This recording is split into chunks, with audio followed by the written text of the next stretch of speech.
Hello to our listeners, especially the ones in Memphis, Tennessee. I'm David. I'm Brent. And I'm Kevin. And you're listening to The Plotline. So, boys, what did we just do? We watched the Regal Mystery movie for November. The Regal Mystery movie. Now, can you explain to anyone what the mystery movie, what's that mean? So, for the last 2 months, Regal Cinemas have been doing mystery movies where you don't know what it is. They put a fake time on, like, the runtime. They tell you just when to come. You get a discounted rate on tickets. You come in and you watch a movie and you don't know what it is. Both times, so far, they have been Apple originals. And we'll get to the movie in a little bit. Brent and I watched the first one that they did, and it was alright. Brent, I think, didn't like it nearly as much as I did. In comparison to this one, it was an Oscar-worthy film. That's absurd. That's absolutely... Yeah, everyone get ready. This is going to be a Brent episode also. He is... My smile's still missing. Just buckle up. We have not found his smile. But before we get to that, do we have any news? Well, for one, Corey in the House, Oh my gosh. Rohan Campbell, has been radio silent. I tried. He doesn't have a lot of social medias. Nothing posted on the gram. No stories I saw. He knows we're watching. I hope. That'd be so so cool. creepy. That'd be so cool though. That was a very creepy line. He knows we're watching. He's a method actor. But yeah, I guess no update is what we're afraid of, but we're gonna write it out. Hopefully we hear something from him this week. Yeah. We'll give it a week, maybe 2, before we start to get worried. Yeah. He is a relatively new actor, doesn't have a lot of the social media following. Probably can't post because Hollywood's probably just blowing up his phone. Oh yeah. Every minute, this guy. Yeah, he's about to be like in everything. One would hope. He's gonna be like everything. Man. He is the next. Corey doesn't deserve this. Everything. You really... I think you're trying to be genuine, but it's not coming across as genuine. What do you mean? Just the way you're talking. I have faith in him that he will be a very successful Hollywood actor. Yeah, see, the way you're saying that sounds like there's something else there, and There's not. Maybe it's because I'm looking you right in the face, listeners, but there's something not genuine about what he's saying.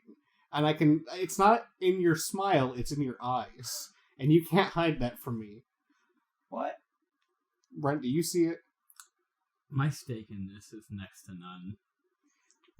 We have a party pooper over here. Man, gosh, man. What I have just went through has really set the tone. We're not there yet. And it's just, I go in, and I want to like things, and then it's like if my love for things is a stack of marbles.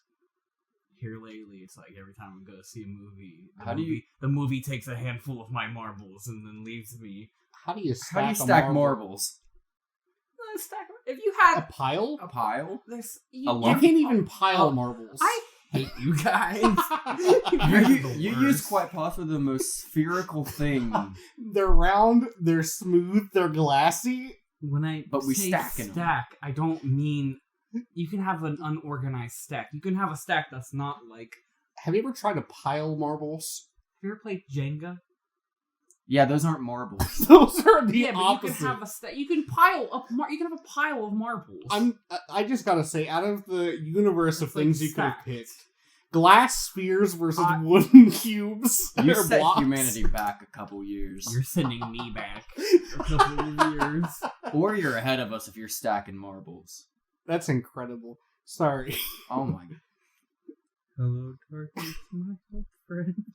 Speaking of a stack of marbles, Netflix is taking their first original series off of their platform. What a segue. It was a beautiful segue. Probably the best one I've ever heard. You practiced that one. I don't know how you did, but you practiced it. In my mirror this morning, actually. You knew Brent was going to say some profound marble-based analogy.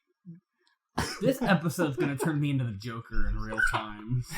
This is my Joker origin story. This is this podcast. Anyways, Kevin, what's your news? So Netflix is removing their first original series from their platform. It's a series called Lilyhammer. I'm not familiar with Lilyhammer. Never heard of it. It is a Norwegian mob comedy starring Sopranos actor Stevie Von Zandt. At the time, when they released it, this was probably pretty big for them, because before they were just like DVD retailer, or not retailer, but lender. They were the blockbuster killer. Yeah. And, look how that's going for him. I miss Blockbuster. Rest in peace. T's and P's. Thoughts and prayers. Oh, thoughts and prayers. Yeah, T's and P's. Huh. My piece of news is that Sashir Zamata and Eric Andre have been cast in Marvel's Agatha Coven of Chaos. Eric Andre? Eric Andre. Oh, damn. I've seen her in things too. Yeah, she's from SNL. Yeah, she was SNL. Yeah. Well, she's going to be in it as well. I'm kind of excited for that. I love Catherine Hahn. She's so funny. Yeah, she's great. And I really like the Eric Andre show. Mm-hmm. That comedy special we tried to watch that one time was awful. You were there, right? I don't think I was. Oh my gosh, it wasn't good. Eric Andre, he does really good in the setting of the Eric Andre show. In stand-up comedy, not so much. He's just yelling things. Yeah, he was yelling random shock humor, and it didn't resonate with me very well. Huh. Yeah. Love Eric Andre. I binge watched like every season of the Eric Andre show like maybe a year ago. Really? Yeah. It was good. I've watched it a couple times and like never really got into it. Like I get his shtick, I get it's like really out there zany humor. Hannibal Buress. He does a lot for that show. It's a shame that he was not in the latest season and probably won't be in the seasons moving forward. But they had like a bit around that where they had like a clone Hannibal, and that was pretty funny. So Hannibal Buress is just a funny guy in general. Like he will always make me laugh. Oh yeah. He I think he even does really good in like the Spider-Man movies. Yes. Like just throwaway comedy, like janitor guy. He's a gym teacher. Yeah, gym teacher guy. You remember when he rolls out the thing? He's like, I think this guy's a war criminal. Yeah, but you gotta watch it anyways. And it's like he is a gym teacher. Yeah, he's the gym teacher. Yeah. Struck me as a janitor guy. So, what's your piece of news? Daniel Kaluuya is just been cast as Punk Spider-Man in Into the Spider-Verse sequel. Well, that's good. Cool. Don't know how big of a role that's going to be. I assume cameo-based. I don't know if he'll be like... Because they've cast a lot of Spider-Man in this one. Yeah. I don't think it's going to be like the last one where like Spider-Noir, Spider-Ham, they all have like kind of a prominent role. I think these might be like a lot of like one-off like quick cameos. I disagree. I think it's gonna be just like the first one, but with just different Spider-Verse. I hope so. I went to Walmart and I have a nephew in my life that I shop for toys for, and he's got a birthday coming up soon. And they have this Spider-Man toy that's from Into the Spider-Verse, and it's for children. You're looking around at all my collectible figures. Okay, they're not toys. Thank you very much. But they have a Spider-Verse, Into the Spider-Verse guitar. That's like a Spider-Punk guitar. Yeah. That's for children. Do you see it here? Not yet. It's not a doll. It's an action figure. I am going to go insane. It has over 40 points of articulation. I am becoming the Joker too. You're gonna see an upload wherever you find this podcast. It's gonna be like, and Brent decided to depart ways with the plot line. Now, Brent, some of these figures you've collected look like they're fighting. Like those over there, they're right next to your stack of marbles.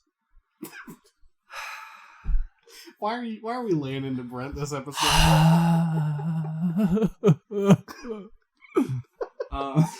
But no, Spider-Punk, he was in the Spider-Man PS4 game, and that was really cool. So that's probably where he was at. Haven't I heard enough? Oh my god. Heard or hurt? This is... I wanted clarification. Oh my goodness. Can we just talk about this movie so I can get on with my life? Oh my gosh. So I mean that in the nicest way possible. I did not enjoy this movie, and we have movies coming up in the future that I plan on really, hopefully enjoying. If I don't, I'm gonna be really sad. I'm gonna be sad I too, think because Black man, Panther- I haven't seen you smile in months. Man, me too. Me neither. It always seems forced. Well, maybe one day something will relight the fire in my heart. Not today, and it wasn't Spirited. Which is the movie that we watched tonight. That was the Regal mystery movie. It was. Spirited, featuring Ryan Reynolds and Will Ferrell. Mm-hmm. Octavia Spencer. Octavia Spencer. Tracy Morgan. Tracy Morgan was in it. And then a bunch of other people that I don't know by name. But you know who they are. Yeah. They're very familiar faces. I don't have the cast list pulled up. No. But we will definitely be finding the cast list soon. I don't recommend you watch this movie, but with that said, if you do, for whatever compels you to do so, there's one cameo in this movie that I won't spoil for you that made me smile ear to ear, and I was like the Leo meme where you point and he's looking. That was me. I loved it. And then the rest of the movie, I hated every second of it. It was painful for me. You should watch the movie. I love the movie. Yeah, so David and I are on the opposite end of the field here. I'm actually probably not as far in as David, but I'm definitely not on the Brent side here. I was looking on the Reddit, and a lot of people are on the me side. About which Reddit? The Regal Reddit of the mystery movie Reddit. So, a lot of people were agreeing. So, before we watched this movie, let me clarify. Brent knew what this movie was going to be based on the last one.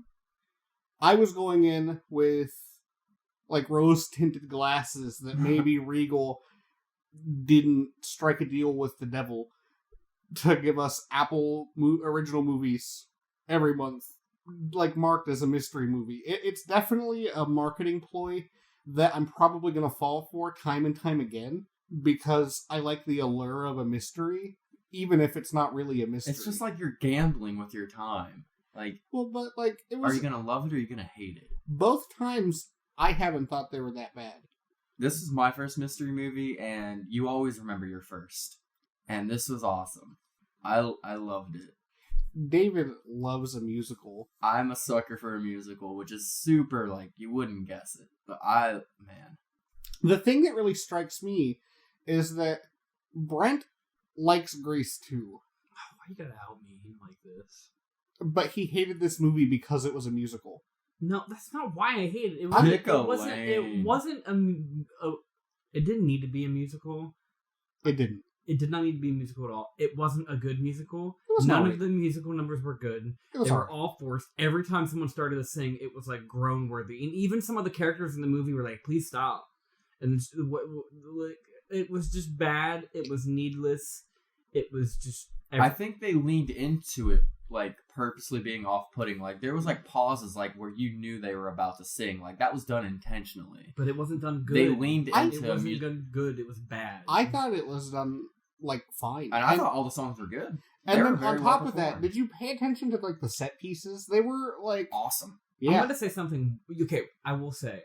My only mental note I was making in my head is that there were really good transitions, and there were really good sometimes practical effects. Like there was one scene with like an office table, like a table, and then it just like opened up into like a staircase. Yeah. That was really cool.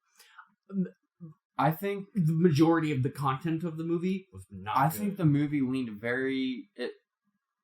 it walked a fine line between like being a movie, but also like kind of like teetering the fourth wall line. Because like they were very aware that it was a musical. Like they even made like references like, "Hey, let's not sing." Like they did a very good job leaning into it. One of the opening lines were talking about it being a musical, like as like a joke.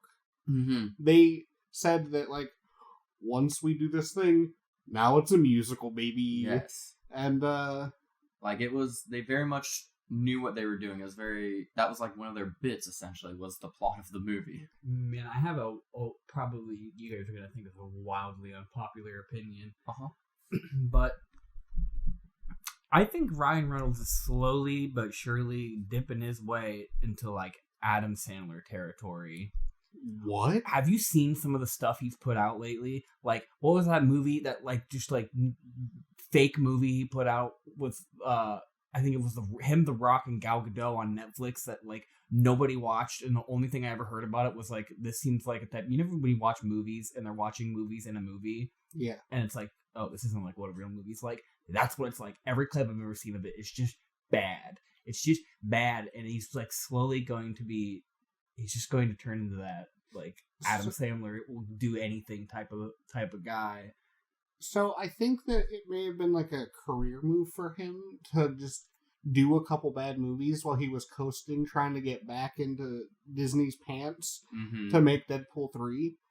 I think that, you know, he's just taking whatever role he can get to make money. His production company made this movie. I didn't think this was bad. It was good. You're saying that like it's a bad movie. Let's wait to see what the reviewers say. We've seen, this is a scoop. We've seen it early before Rotten Tomatoes has no score. Well, you know, we're actually on the next podcast. I'll make sure to have a Brent update to see what everybody else says, and if it's just me, and you know, maybe it's just me and I'm cynical and I'm broken. But if everybody else says it's bad, I'll feel so vindicated. I feel like even if it's good, this is a movie that will get hated on by critics. Certainly. What do you think the audience score will be the tell. Rotten Tomatoes gets paid to be. I'm not even just saying Rotten Tomatoes. It could be like anybody else. I know, but most movie critics, like these movies will never, like, even if they're great, they don't. Critics aren't. Critics loved favorable. The Greatest Showman. People loved The Greatest Showman. That's a musical. That was a serious musical. Yeah, comedy musicals are never well received by film critics. It's not at all on the same level as The Greatest Showman. No, that was an Oscar looking, like they were trying to get Oscars for that one. This is more of like a funny haha. Oh, we're being a musical as a joke. We're gonna have some good emotional. It seems like just like Ryan Reynolds was doing somebody a favor, but like he didn't care. I didn't care because he didn't care. I think Ryan Reynolds really carried him and Will Ferrell's chemistry without spoiling the movie. Chemistry. What movie did I see? I don't know. I don't think you were watching. I think you were. No, I was watching. I wasn't. No, watching isn't even the right word. I was enduring. I think is the right word. And there we go. Yeah, you didn't. I don't think you wanted to like this movie. That's not true at all. I like A Christmas Carol, which is what this movie is based on. I like that. I like A Christmas Carol. I like Scrooged. I like A Muppet's Christmas Carol. I like almost every rendition of A Christmas Carol that I've ever seen besides this movie. I think, though, you went on the internet. You were like, what is the mystery movie going to be? You looked it up. It wasn't exactly what you had hoped. I had no hopes. I had no hopes and no expectations. I've never even heard of it before. All I knew was it was a modern retelling of A Christmas Carol with Will Ferrell and Ryan Reynolds. That's all I knew. I had no expectations other than Will Ferrell and Ryan Reynolds, and that right there tells me it's a cash grab that like you're gonna go and see those two people and it's not gonna be great. I feel like there's a caliber of movie that he often stars in, like a bunch of Netflix movies, like that one with Chris Pratt that was not too long ago. It was like he was a man in time, and there was like aliens he had to fight. That was on like Amazon, and it was like a big deal. He's in movie that it's like the same thing. Like it's just so much of just love. This isn't me like attacking you or anything on that opinion. Do you think like because you said that like when Ryan Reynolds and Will Ferrell like it's obvious a cash grab? So, where's your line on like big actors being in movies together between cash grab and trying to make a movie? I didn't feel chemistry. I didn't feel like they liked each other. I felt like these were two people that like had to work together. I didn't feel like they like. I didn't feel like they had good chemistry. Okay. So when you guys said they did, that really genuinely takes me by surprise. Okay, so to discuss this further, we have to get into spoilers. Yes. So if you listen beyond this point, the movie Spirited will be spoiled for you. Yes. Let's give him a second. Okay. This movie, I thought it was pretty well written. I was surprised by the plot. So, yes, the plot is essentially that the people who, like, the ghosts that changed Ebenezer Scrooge for the better. Whole company. It's like a ghost company, yeah. And their whole goal every year is to turn somebody's life around. Mm-hmm. Somehow it leaked that Ebenezer Scrooge, this happened to him, to Charles Dickens, and he wrote a story about it. Yes. But this, like, that's an actual thing that happened in the real world. Charles Dickens just wrote her down on paper and then produced the story. And so it takes place in modern times. It opens with a literal Karen, which I thought was kind of eh. Yeah. That could have really set the tone for the whole movie for me. It did for me. It absolutely did for me. But they changed the literal Karen. Her name was Karen. Mm-hmm. I recognized the actress, but I couldn't put my finger on Byrne. it. Who? She is. I gotta fact check myself because I'm pretty sure that's her name. I thought she kind of looked is like the mother in Insidious. She's the wife in Neighbors with Seth Rogen and. Oh, okay. I thought she kind of looked like Natalie Portman, but I knew it wasn't Natalie Portman. It would have been a good cameo. It was Rose Byrne. Rose Byrne? Oh, okay. Nice. How do you spell that last name? Byrne. Can you see who her dad is? Is it David Byrne? It's parents, Robin Byrne and Jane Byrne. Never mind. But the movie opens on them changing the life of a literal Karen. Yes. She realizes, that she's been too Karen-y and like, the normal Christmas story. Yeah, it's literally like beat by beat a Christmas story. Yes. And they have like a strict set of rules that they follow for every single person throughout history. They've done it like 200 times, I think, since Ebenezer Scrooge. Yeah. And things are just chugging right along. They're still helping people once a year. They've been very successful at it since then. So Will Ferrell plays Ghost of Christmas Present. There's the Ghost of Christmas Past, which is the lady ghost, and I had her name up. Had her name up, and it's gone. Played by Sunita Mani or Manny. I'm sorry if I'm mispronouncing that, but she, I believe, is in Glow on Netflix. I don't know. I don't watch it, but I've seen it talked about. Is I know Glow that a show? Yeah. Yes. Yeah, I don't. So she's on. Yeah. She played Ghost of Christmas Past. And Tracy Morgan is the voice of Ghost of Christmas Future. The voice in particular. Yes. And then we have Jacob Marley. Old Jacob. And who plays him? That's a great question, mister. I know I had it. I promise you I did. But those are all the ghosts of, the Christmas Carol. Like the main 4 ghosts. Yes. And they explained that it's like a production. The things that like Ebenezer saw were just like a really elaborate play almost. They kind of break that rule a little bit. It's kind of like Ghost VR almost, or like a holodeck kind of situation, where it's all stimulated around them. So I have the actor that played Jacob Marley. Okay. His name is Patrick Page. And he's played Norman Osborn in The Green Goblin and Spider-Man Turn Off the Dark. And he was the Grinch in Dr. Seuss's How the Grinch Stole Christmas, the musical. So this guy's like, Broadway kind of guy. Like seasoned musical guy. Yeah. So he played Jacob Marley. So, something interesting about that, now that you brought that up, The set pieces were very Broadway-ish. They had like actual people dancing around, moving sets. They had like people moving the sets around. When that happened, which wasn't all the time, it was like every now and again stuff like that would happen. It was cool. It happened like every time they had a musical number. Every musical number is very fluid. There was never a stationary. Except for maybe Octavia Spencer's, where she was in her office. Yeah, but then she moved when she walked out of her office, and we had all the moving parts. I mean, Right. every single song had a number, like dance number, choreography, moving. Like I hated every second of it. My problem from the minute the first like song started was, viewers, close your eyes and imagine Will Ferrell's voice. Do you hear it? Okay, now imagine him singing. And that's exactly what it sounds like. It's bad. It's not good. I didn't like it at all. I thought he did fine. I thought it was terrible. Oh my god. Oh, I is he great? No. I think he can carry a tune. Yeah. Not. It was a little flat. A little flat here and there, but like, also it's Will Ferrell. Like he's not a singer. It's a comedy. Exactly. That's comedy. My point. He's not a singer, but his singing isn't funny. It's not supposed to be funny. It kind of is. No, it's not. His singing's not supposed to be funny. It's like serious. The first song when he's like singing, he's all sad. Like that's like it's a serious. He's a serious and he's like doing his best. Like I'm not faulting Will Ferrell. I'm just saying.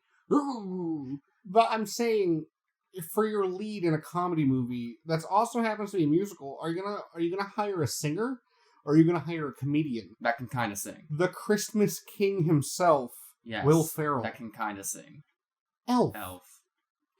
That is like one of the top Christmas movies. I mean, when I call him the Christmas King. Dude, this is a second hit in a row. I mean, Tim Allen, I'd probably. I was gonna say Tim Allen is the Christmas King. Yeah, I mean that guy had like a franchise. He's the goddamn Santa Claus. I guess that's fair. Yeah, I do think that Will Ferrell is a very iconic Christmas actor, though. He is because of Elf. Yes, no, Elf is like skyrocketing where you think of him, like him, Mariah Carey, like they are. Yeah, and Mariah Carey's the Christmas Queen.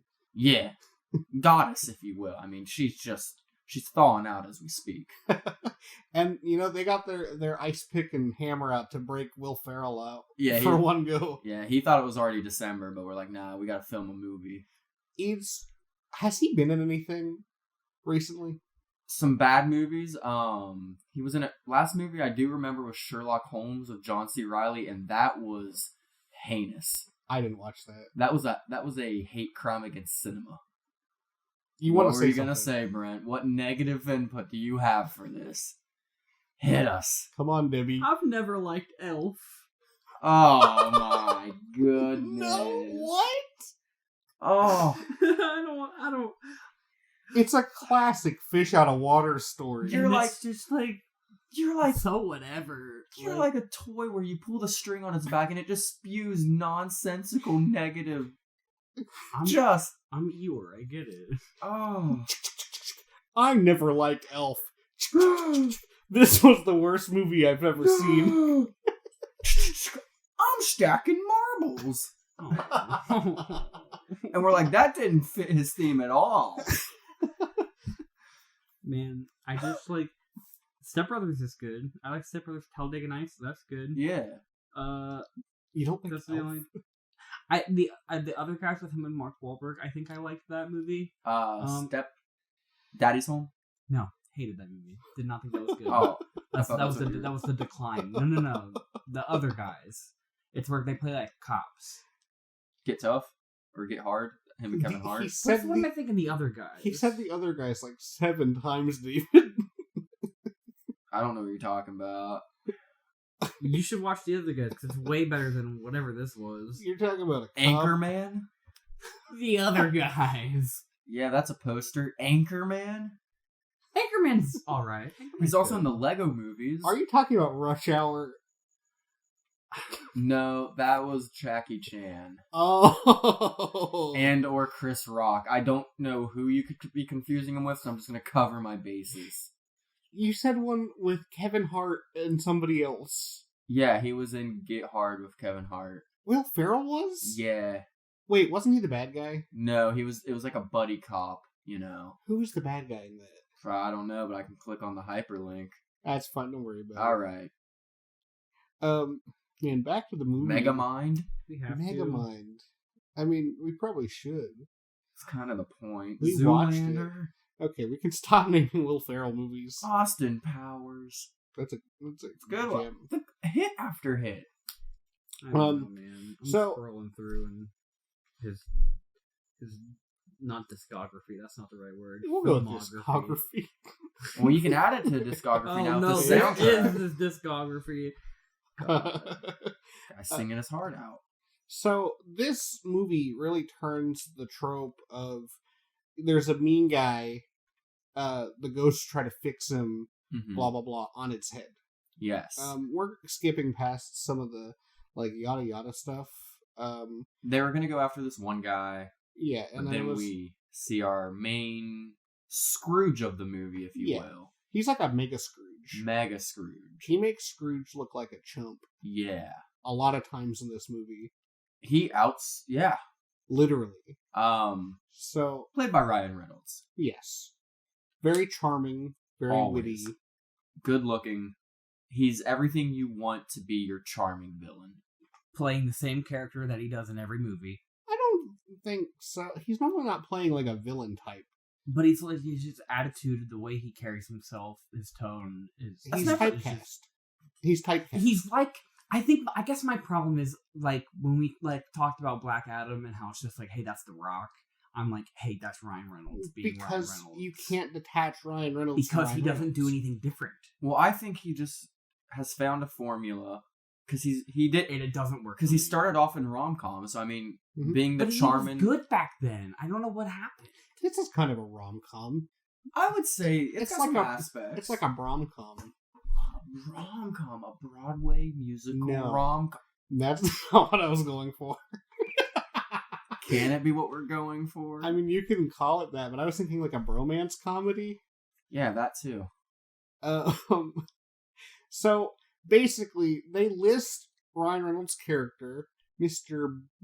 Biggs. It was Clint Briggs. His name's Clint. First name Clint. All right. Clint is deemed as an unsomethingable, unredeemable. Their whole goal is to make somebody redeemable, and he's unredeemable. And it can't be saved. And you might be wondering what he does to be unredeemable. He's basically anonymous. No, he's like, so you know how like politicians sometimes say things, and it's like, man, how could they say something so terrible? He's the Guy telling them what to say that's so Yeah. terrible. he plays both sides. Yeah. He's like working like on both sides of the field, trying to make the most terrible outcomes. His job is controversy. Yeah, his job is controversy. He's like the guy pulling the puppet strings of all of the horrible things you see on social media. Yes. He's Elon Musk. no. Yeah. They even set it up like whenever Twitter first came out, he's like, I see the potential in doing Yes. terrible things with this. Also, when they did flashbacks, shout out to the OG Ryan Reynolds haircut. Yeah. That little, like, I mullet, noticed I that. like That was- that. that Yeah, was that was cool. a nice touch. They really just, yeah. Yeah. It's the little things that Brent enjoys. Back when he was a good actor, I don't think his acting's changed. You just don't like his No. character. You don't like him. his acting has changed. I can't I wait. do. I do. That's the problem. Is 'Cause I I don't- do. I expect more from him. So here's what I think. and When not they- just Deadpool in every film. When someone casts Ryan Reynolds, I think they write his character.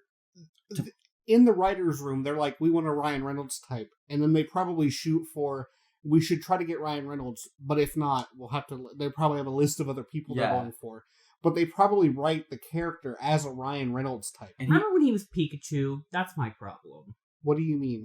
how is that your problem? Because who in their right mind is like, who are we gonna get to voice Pikachu? Let's get Ryan Reynolds. Did you want Seth Rogen? I wanted a voice actor. I didn't want a Hollywood star doing. That's the same thing with Mario. Why get a Hollywood star when you can get Charles Martinet, the guy that does Mario? Okay, well, I agree with that sentiment. Mario's correct. We do not like Chris Pratt. as Mario. That said, I did like Detective Pikachu. Pikachu was The charming. movie was fine, but I couldn't separate it from being Ryan Reynolds because he's just doing Deadpool, but as Pikachu. Spoilers for Pikachu. He is Ryan Reynolds in that. At the end, he's just like a guy at the end, the character's dad, and they needed an actor to fill that role as well. You're not going to get. I don't care. I'm just saying, you're not going to get. Great rebuttal. Yeah. Like, it's inconsequential. Like, it's just so... I wouldn't say the voice of Detective Pikachu threw me out of the movie. I mean, It absolutely did for me. I thought that, it was a good role. Yeah. He did good. Should have been Danny DeVito. If they were going to do a Hollywood actor. I could not have sat through a whole movie of Danny DeVito Wow. detectiving Pikachuing his way through the whole... No. That sounds like more incredible than anything we ever got. It would have been funny, but I think I would have gotten very tired. I'm tired of Ryan Reynolds. I'm getting tired. The sun's getting real low with me and my tolerance for Ryan Reynolds doing his Ryan Reynolds thing. So Ryan Reynolds in this, we've covered Unredeemable. So That's for sure. They set up a funny haha where the ghost of Christmas past thinks he's very attractive. And so then she brings she's it up. also attractive, attractive people. Yeah, they bring it up a few times. And they're like, stop being horny. When the plot hit, this was like... This is, me and you both agree, this is where we knew where we were in the movie and we were in. Yeah, this is when the movie actually started happening. The beginning is kind of I got a huge laugh. Yeah. So they go into the past, and then seconds later, she's in the office of the ghosts, and Will Ferrell's like, "What? Why are you here?"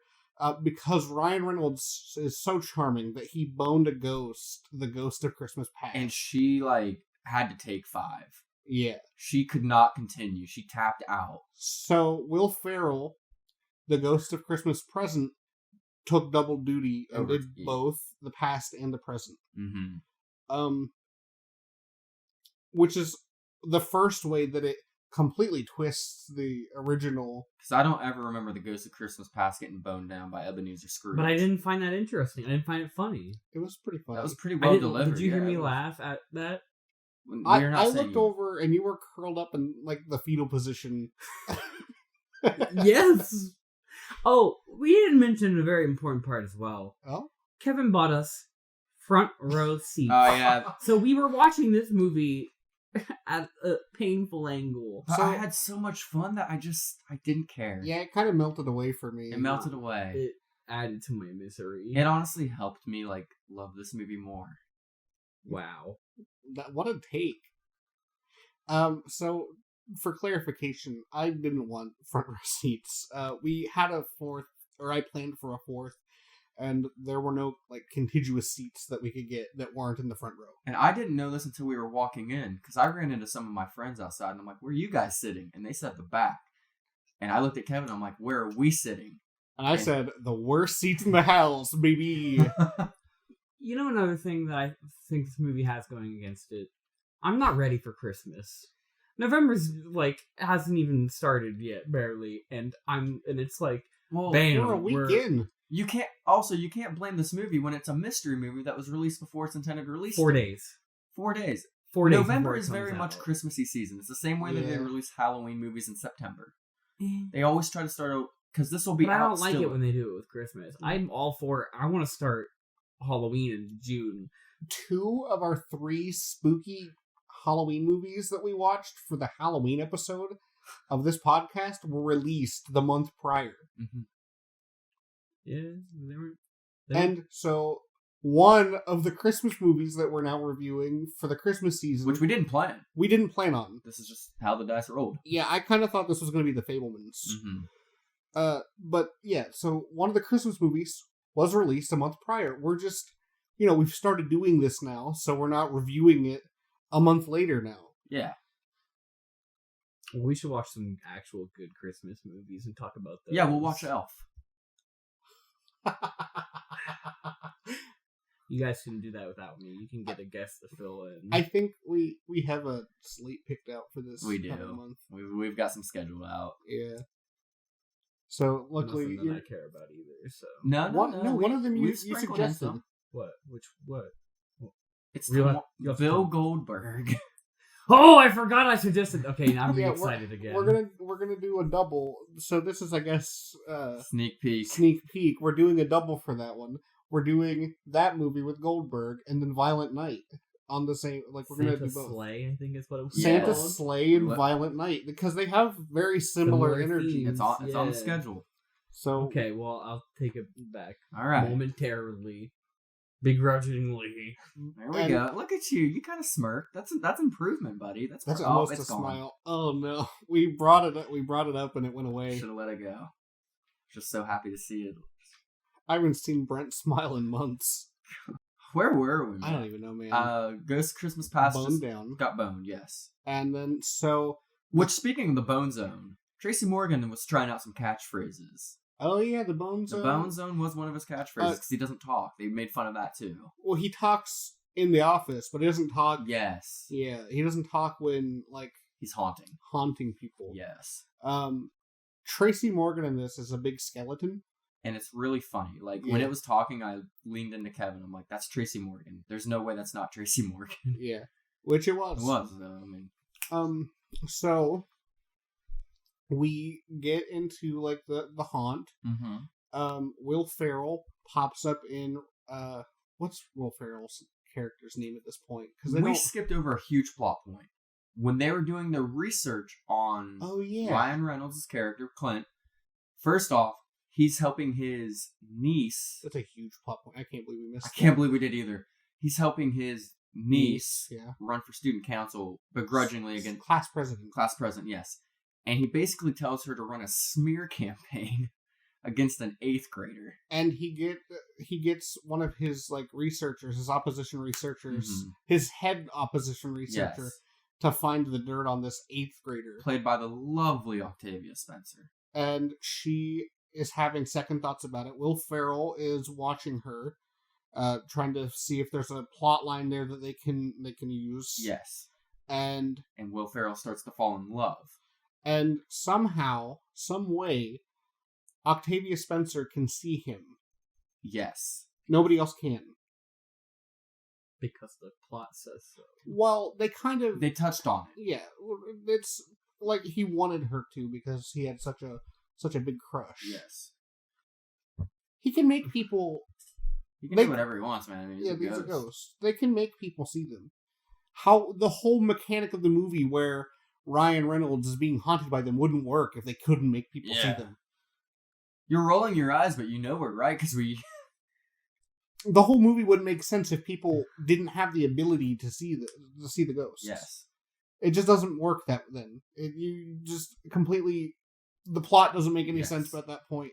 So he's like subconsciously wants her to see him, and so she does. And he's also thinking about retiring at this time too. Yeah, and To be immortal again, which that part I was like, I don't fully understand that one. I kind of thought he was going to become a baby again. But- Whenever, because they talked Yeah. about it in the beginning, where like they briefly allude to what happens. Mm-hmm. It's like, do you want to go back to Earth and live out a mortal life? And I kind of just figured that once if you accept, Reincarnation. yeah, you get reincarnated. Yes, but yeah. So yeah, we got that covered because we missed a huge like. Yeah, and so I guess we might as well just or should we keep it vague still? Keep it a little vague. Okay, so Will Ferrell's character, which they haven't named yet, other than the Ghost of Christmas Present. Yes, they didn't name any of the ghosts really by name. I don't believe it was just their titles. Yeah, I guess that's They true. named Marley by name. Yeah, Well, that's his name. Marley- Is Bob Marley. Because he's not one of the... Bob Marley. Bob Marley.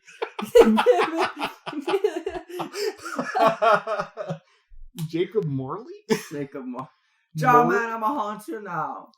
Oh no! Oh, boo Boo! you. Boo yourselves. Boo. Oh my god. Oh my gosh! Who are you? Tom Hanks' son? That's what I thought too. Chet Hanks. His name's Chet. Yeah, no wonder. Man, yeah. His brother was Colin and he got Chet. That sucks. Yeah, look at Colin Hanks and stuff. He's doing They- well. They definitely named. What was they said her Chet's name. short for something. Not that. No, sorry. I got really into the Chet hangs. Christmas Past's name. She has a name, and he says it a lot. Was it Bonnie? I hope not. I think it's Bonnie. I'll find it. Keep talking. Chester Marlon Hanks. Dang. I mean, Chester's better than Chet. You think? Yeah. When I think of Chester, I think of the Cheetos? The Cheetos. Chester Cheeto. I mean, Chet, though. Chet, if you name your kid Chet, you're damning them. Sorry to all the Chets out there. To be a specific type of person. If you name your kid Chester, there are all kinds of ways that you can go. Their future is in flux. But Chet really seals the deal. Yes. Sorry again to all the Chets out there.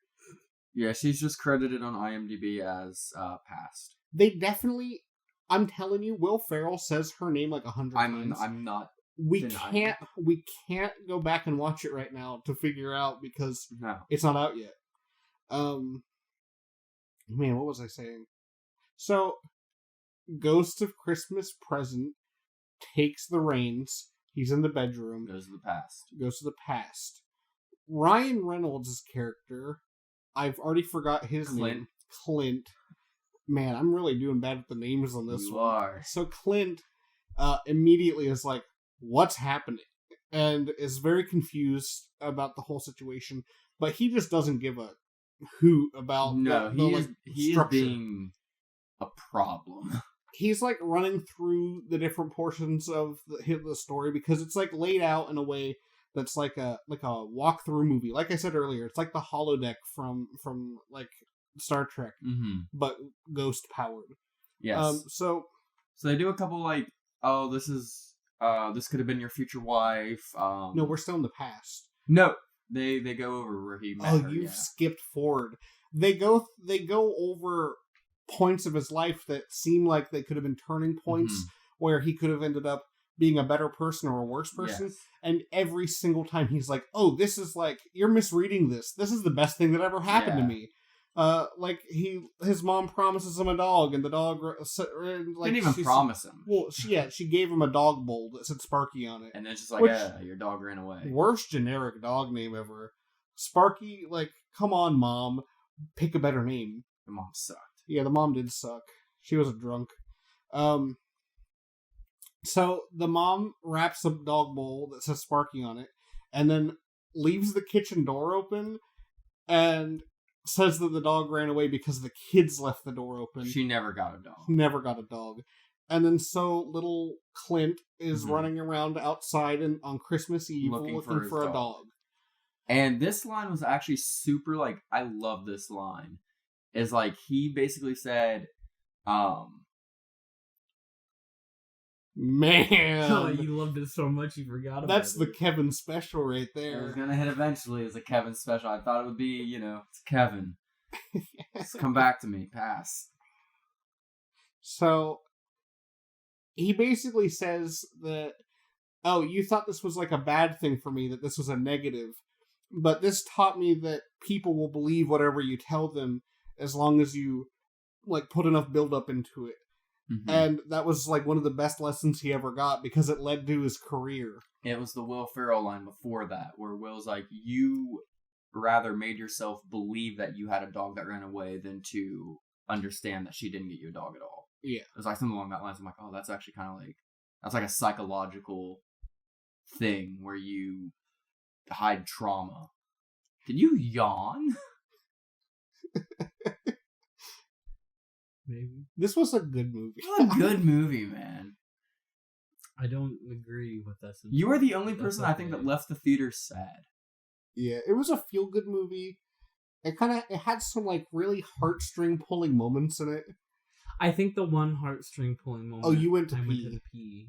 And, that was really a great disservice to the film for you, because I was like, man, this is, oh god, Yeah. My problem is I didn't care. I didn't care about him. I didn't care about his dying sister. I just didn't care. So yeah, his sister is dead in the present, but we do visit that. But before that, Clint starts digging into the Ghost of Christmas Present's past. Wow, that was actually kind of a tough set of words. Yes.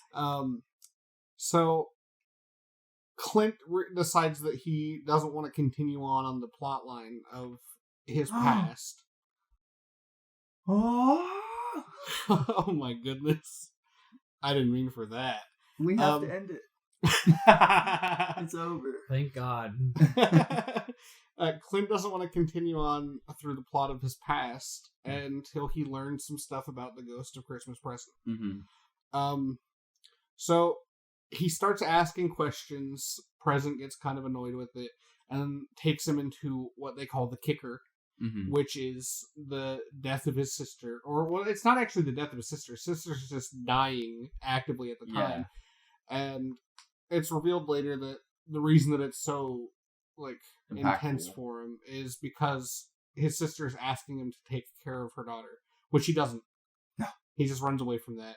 Passes it off to his brother. Yeah.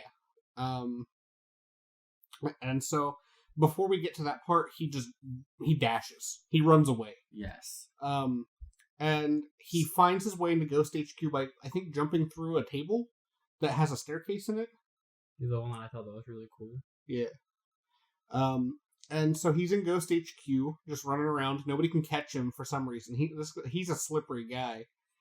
And he ends up at they have this meeting board, which I forgot to mention the room that's in where the board is. They have a serial killer things connected with red twine board.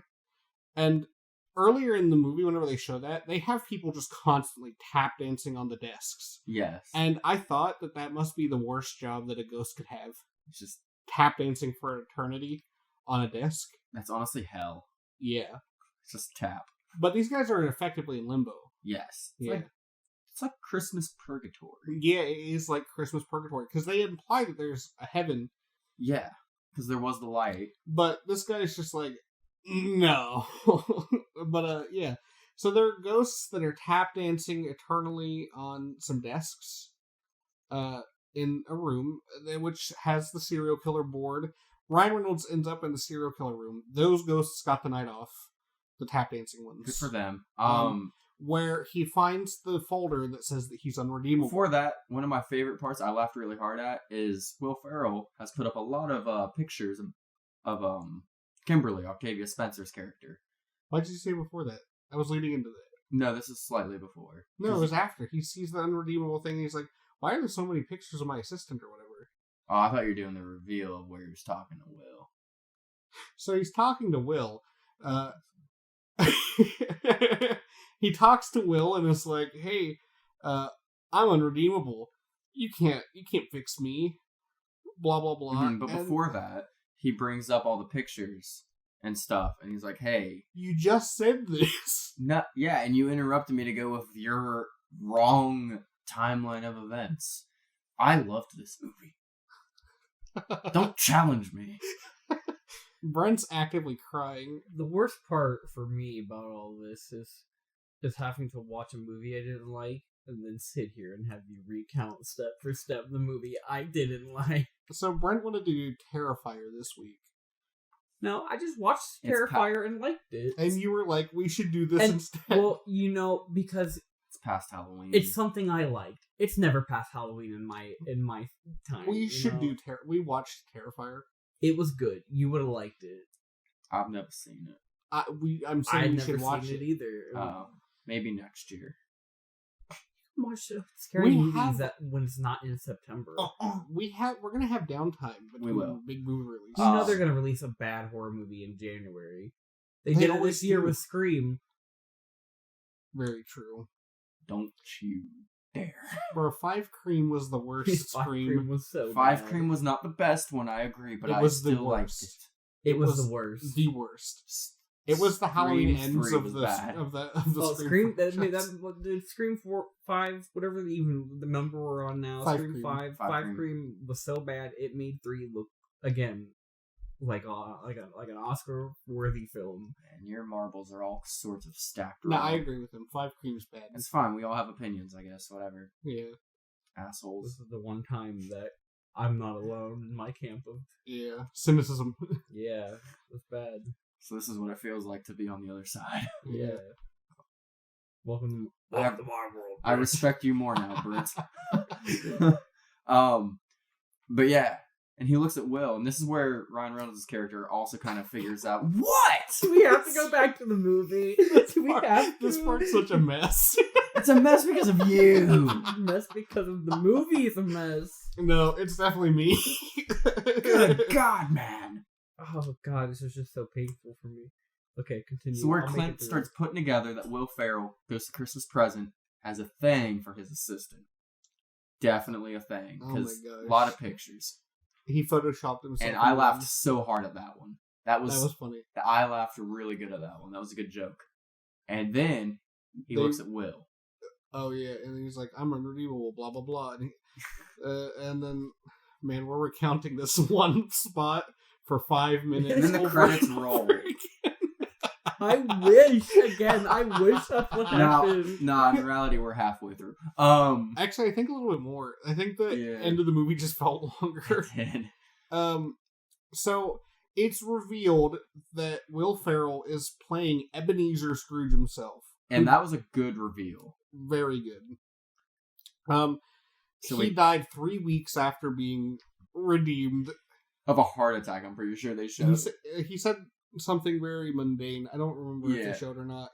I think they just showed him right, and then he did the all like clenching his chest. So they break the mold of this story by making it about trying to figure out what's up with the ghost of Christmas present, because there's something wrong with this guy. He's like, something's wearing him down, and it's the weight that's because Ebenezer Scrooge was the only other unredeemable that they've ever gone after, and he constantly feels that weight of being unredeemable or deemed unredeemable. So then Ryan Reynolds' character starts to try to figure that out.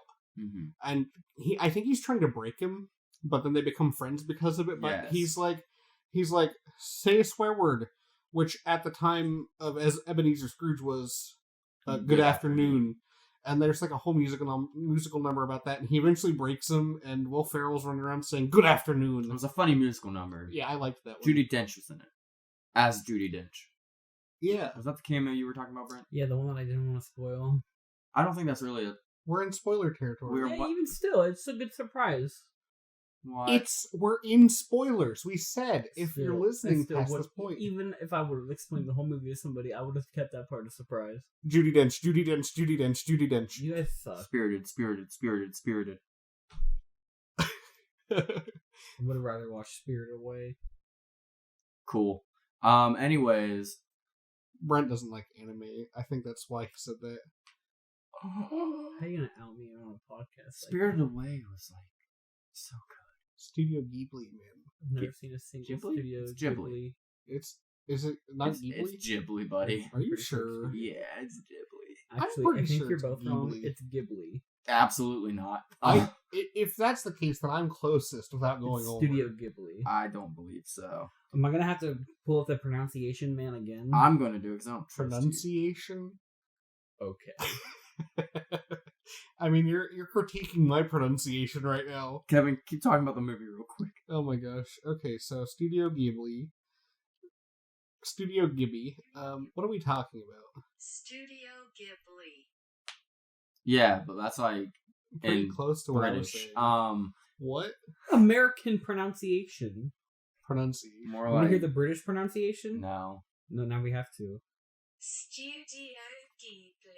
That's how I said it. That sounds really uneducated. I said it. Okay. Let's take a step back. I said that's how I said it, and you said it sounds uneducated. You just picked a bad time to chime in. I was talking about the British accent. We've gone off the rails again. We've never been on the rails. We always stayed just adjacent to the rails. We're close enough where you can see the train. We're Can I, following can the I road. fast forward this train to a... No. Please? Okay, so... Judi Dench. No, please. Oh, the part where I thought So- the movie was going to end. So Bob Marley comes in and collects Will Ferrell. We're not going to the end, Brent. Please. It's not even the end. There was still another 45 minutes left of the movie. And then, so they make him go. They make Will Ferrell go back on the rails of his thing, like hardcore. Yeah, they're like. And so he's like dressed up like the big giant guy in the like Disney one, and Ryan Reynolds is like, "What the heck are you wearing? Yeah, what's going on?" And he's like, "I gotta be really on script." Which, why was that ever in that script? I thought the scripts were different. I don't know. I think that was just like a throwaway gag, but it was funny. What a joke. I like that he stepped in a pie. Yeah, that was really classic. So they show around Christmas present and stuff, some like kind of inconsequential things, but the main thing is we see his niece uploading. Trigger warning. Oh yeah, The she smear makes that campaign. kid kill himself. Wow, you skipped a little bit. I mean, you know, Perfect. So he ideally, does. people have watched the movie by now. Yeah. So if he can skip forward, can we just skip forward to the part where we Will have Ferrell to talk goes back about. to... No, we have to talk about the part that you peed during. So it's after this. We Okay, don't, because you already mentioned it. You already talked about how you literally for like 5 minutes were talking about how he goes into the room and she's like, "Please take my daughter," and then he doesn't. You already mentioned that part. But I didn't say what happened after that, which was an important part that you missed because you were peeing. It's the moment that you realize that Will Ferrell and Ryan Reynolds are becoming friends. After that, Will Ferrell is like, "I have to go now. It's going to be that other ghost." Mm-hmm. And then Brent's like slumped over dying. Right And then now. Bob Marley comes in. He's Yeah, like, Bob "Hey, Marley. go to sleep." And Will Ferrell grabs Ryan Reynolds And and is they like, "Heck no, dude." enter the purgatory of the purgatory. It's just like the holodecks faded away. Yeah, and then Will Ferrell retires. Yeah, Will Ferrell gets his Sephora gift card, Mm-hmm. and he retires. That was a good bit in the movie too. With Yeah, Sephora. I like Sephora. Yeah, so he retires. Nice musical number. Yeah. They And wake then- up together in bed. Not in that way. Not in that way, yeah. That's just, you know. Yeah. Then it's a fish out of water for side plot with him getting with Kimberly. Yes. While Ryan Reynolds is visited by Tracy Morgan. Yeah. And And then realizes that kid's gonna kill himself. yes. Super tone changer. Best Yeah. part of the whole movie. I looked at Kevin, I'm like, did we just... I thought originally that Ryan Reynolds had died, and then they got a message on the phone about it, and Same. like it was like newsworthy for some reason, But, and that's why all the kids got it on their phone. But it was Mhm. just that a kid in their school killed himself. yeah, so that was big. And then we go to a futuristic cemetery. Yeah. And then Ryan Reynolds just doesn't care about it anymore. Yeah, and then Tracy And Morgan. Tracy Morgan gets so angry that he starts talking, which is the first time that's ever happened, apparently. And just Grips him by the junk. Dude, He gave that boy the old dick twist. give him an oil change. That broke Brent. We finally got a smile out of Brent, everybody. This is monumental. Just like how Ryan Reynolds broke the ghost of That- Christmas future. That earthquake you just felt wherever you're listening, that was just Brent smiling. Wow. Aha. For the first time in 2 centuries. So Ryan He- Reynolds Gets the old dick twist. And goes then back there's to reality. yeah. And it's like, what time is it? And it's like right before the little boys are going to kill himself. Right before she's gonna post it. Which will cause him to kill himself. Yes. So, like, effectively. Him and Will Ferrell run to the rink, and Kimberly's like, "I quit." So, Will Ferrell runs away, and he's going to kill himself. Mm-hmm. Because he wants to be a ghost A again. lot of suicide here at the end. Lot of suicide. Lot of... We're not done yet. Okay, so Will Ferrell is going to kill himself to become a ghost again so he can go back to work because he realizes he made a big mistake. And he also thinks Ryan Reynolds has changed, but he hasn't because there's not the whole musical number that's Yeah, saying he he's like, changed. where's the musical number? Where is it? And so he runs away. He's going to jump in front of a bus or something. And then Ryan Reynolds saves him from the pushes bus. him out of the way, and then bam. Everything freezes. There's the musical number. Well, actually, they didn't really have a musical number. They just had horns. No, there's They made their own musical number. They did. There was just horns, and then Morley was like, time to get chilly, everybody, which is like literally what they said. Yeah. And then they made their own musical number. What are you looking for? My glasses. You look so disheveled. What did I do with my glasses? I feel like Velma. Dingley. My glasses! I've lost my Are glasses! they under your hat? No, I I already hope looked so. there. So they do a musical number, and they snap back to reality, and Ryan Reynolds gets hit with a bus. And it's like graphic. He flies. Well, without the blood and stuff. There'd Yeah. be a lot of blood if that actually Lands in a pickup truck And then he stands up and then looks down at his body. at his body. Yeah. And I called this. Yeah, you did. I called this mid-movie. I knew where this movie was going to head. So I knew there was going to be one thing or the other. I thought that if Ryan Reynolds lived, then the ghost of Christmas Past would claim her retirement, Yeah. so she could be a human again, so she Yes. could be with Ryan Reynolds. We got that payoff anyways in a Mm-hmm. different route where Ryan Reynolds becomes a ghost. Yes. And then so he takes the place of Will Ferrell. Christmas present, yes. Yeah. And we flash forward. He's really corporatized the whole They have operation. multiple people they're trying to change instead of just one person a year. They're going after different holidays now rather than Yes. Christmas. Hanukkah, Kwanzaa. Yeah. And he's also dating or married to the Ghost of Christmas Past. Very Which cute. good for them. I like them together. Yeah, That was they're a very good cute. couple. I like their chemistry. Yeah. They had a little bit of chemistry, Brent, before you say what chemistry. They boned. They boned. The Because scene the where script told them to. the part before they boned, they like did a little bit of chemistry work. I I saw some sparks. yeah, I liked that part. But yeah, so I think that was really the end. Yeah, pretty much. They did a little musical number at the end and stuff like that, of just like all the crew and stuff. Will Ferrell has kids now. Yeah. Oh yeah. Ryan Reynolds could visit Will Ferrell, who now had a family with Kimberly. And he had to visit Will Ferrell because Will Ferrell was the only one that knew how to do that job. Oh yeah. Yeah. But yeah, so Ryan Reynolds, that did help out with the ghosts can control who sees them, Yeah. because even Octavia Spencer could see them and stuff. Yeah. So it was a nice little wrap bow on it. I liked it.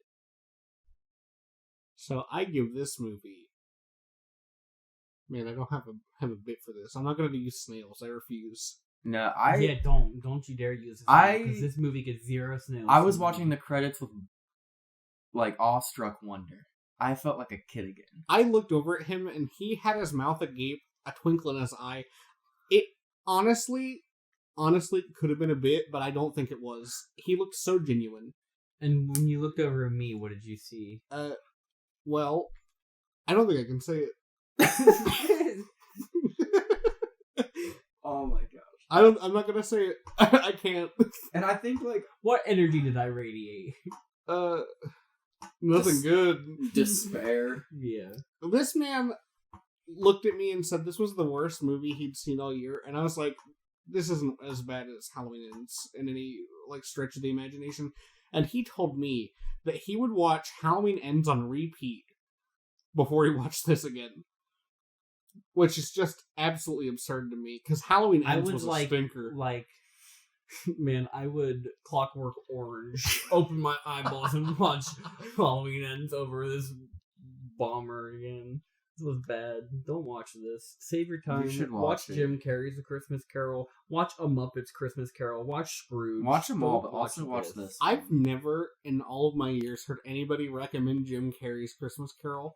That CG nightmare. It's fine. That movie's It's fine, but it's a good Christmas Carol. It's because It looks like the animation melted I during don't the need shoot. Will Ferrell in my Christmas Carol or Ryan Reynolds. Get him out. So it wasn't.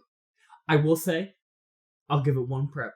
I'll give one props. One good. Judi One Dench? good. No, okay, 2. Judi Dench, and then when he was like in his Ebenezer Scrooge makeup, he looked really good. Makeup was good, yeah. So you couldn't give this movie props for completely taking and dissecting the premise by making it where the person that they're trying to change ends up changing the ghost by the end, rather than the ghost changing them. But he's not really. He's already redeemed. He just thinks he's unredeemable. Yeah, It was the inner turmoil. That's character growth.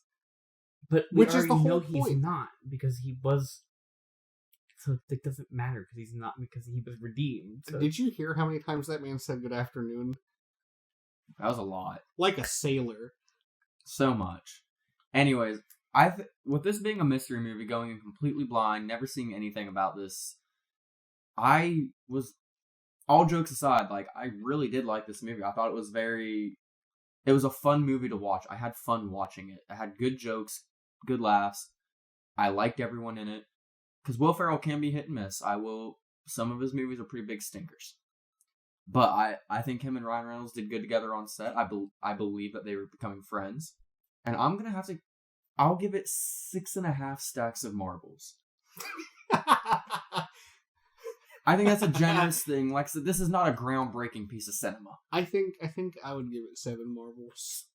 I'll 7 be with that. If I could give it -7 marbles, I would. Well, but you're over there on the snail scale. Yeah, you're on the snail scale. You're on the snail trail. It gets no snails, not even 0. It gets negative. 0 snails from Brent. It was just unenjoyable. I didn't have fun. I was in pain. I'm still in pain. I'm gonna be hurting for weeks. You know what, Brent? You're unredeemable. Maybe so. I just can't believe, like, the music wasn't always great. David said something after about wanting to listen to it on Spotify, which I could not agree with. Yeah, that's the most unhinged thing I've ever heard. I just love Will Ferrell's voice. That's the most Joker thing I've ever heard, and I've been listening to Brent for the last hour and 20 minutes. Brent's been slowly drafting his manifest. For real. Welcome to your tapes. So, but I couldn't listen to that. But at the same time, I'm somewhere in between you and Brent, more on your side.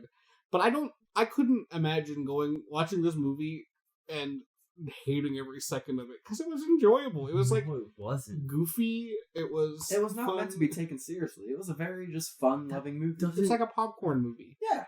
Turn your mind off and just kind of like live, laugh, love. Disagree. Live, laugh, love. I lived, I laughed, I loved. And I loved. This was a movie made for boomers. I mean, yeah, there were some boomers laughing behind us. But... Yeah, the whole time cackling, and it was just and their laughter was infectious. This movie wasn't made. It wasn't made for me. It was made for them. I think it was made for me too. So Apple being a huge corporate conglomerate nightmare, it's made for everybody. Yes, and anybody.